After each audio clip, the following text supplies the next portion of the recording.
Good morning, Facebook Live. What's going on? It's Billy Rowe, first row.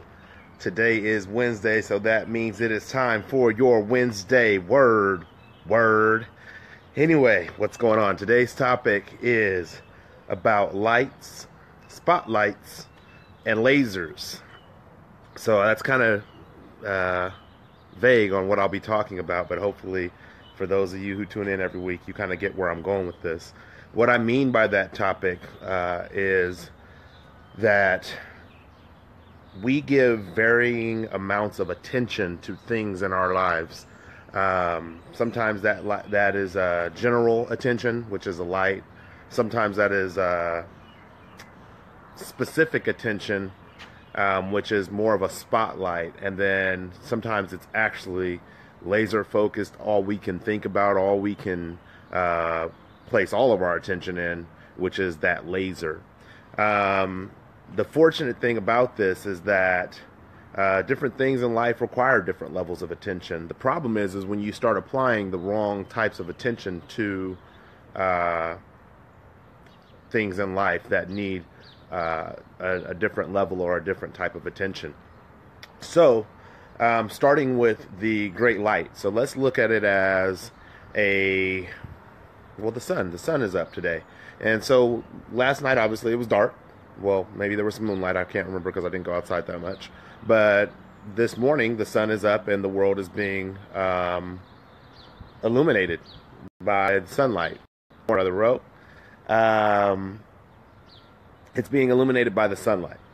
And so the sun brings attention to our highlights things that we couldn't see before. So maybe, let's say, a certain street that doesn't have a street light on it, whatever it may be, the sun brings attention to those things. We walk into a room, we turn on a light. All of a sudden we have an awareness of everything that's in the room, whereas if the room was dark, we may stumble, trip, and fall along the way to whatever we're trying to get to, the couch or the hallway, whatever it may be.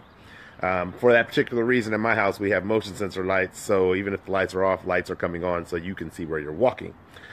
And that's a fine amount of attention. Nobody needs to have like specific, a detailed attention to a room when they walk into a particular room that is not illuminated.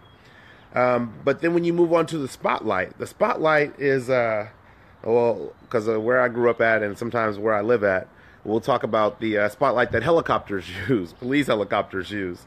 When you're searching for something and you want to make sure that you give the proper amount of attention or the proper amount of focus to an area, you'll see a helicopter use a spotlight. They're not just flying around shining the sun because they don't have that ability. They're not just flying around looking at the ground in the dark. They're actually using a spotlight, a searchlight, because they are searching for something. They are searching to achieve something. And there is a level of focus that we have to have that is very similar to a spotlight when we're dealing with research, when we're dealing with growth, when we're dealing with things that are a little more challenging than the everyday routine. We have to be able to pull out our spotlight, our searchlight, and shine that down or shine that on the thing that we need to focus on. And what it will do is it'll actually help you, similar like going back to the living room. Though there might be a light on in the living room, that light doesn't shine underneath the couch. So if we're looking for something, and let's say it's I have kids, so let's say it's a ball that has rolled under a couch, it is more efficient not just to turn on the living room light, because I'm not going to be able to see under the couch with that, but to turn on a flashlight and be able to flash that light underneath the couch to see where the ball may be in order to locate what I'm searching for again. And then lastly, we have lasers. Lasers are extreme, sharp focus on an event or on a task. And lasers can be really good. I will say that no matter how bright the sun shines today, the brightness of the sun is never going to cut diamonds. No matter what flashlight I grab or what searchlight I use, I'm never going to be able to cut diamonds with that flashlight or that searchlight. But if I get a laser, which is the correct type of light, all it is light. If I get a laser, which is the correct type of light, to focus on that diamond in a specific area, I begin to be able to cut the diamond. one of the hardest not substances, but one of the hardest materials, because diamonds usually cut other materials that we perceive to be hard. So again, going back to that light, spotlight, and lasers, those are the tasks that they are efficient for. But what happens when we start applying lasers to search for things? You destroy things as you're shining that laser. You destroy things along the way to finding what you're looking for. And typically, if what you're looking for is not meant to be found with a laser, let's say an egg. If I find an egg with a laser, I'm going to destroy the egg. So the very thing that I'm seeking, because of the inappropriate focus that I've placed on it, now gets destroyed because I've overly aggressively searched for that which I was looking for. So what does this all mean? Someone shared a story with me, I think like 2 or 3 years ago. I was on a conference call and they were sharing a story.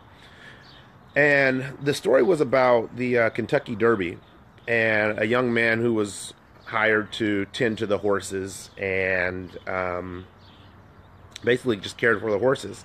And he was asked by another elderly man, while he was tending for the horses, he was asked, "Hey, do you know what those things are on the side of the horse's eyes for? Do you know what those are?" And he's, "No, sir, I don't know what those are."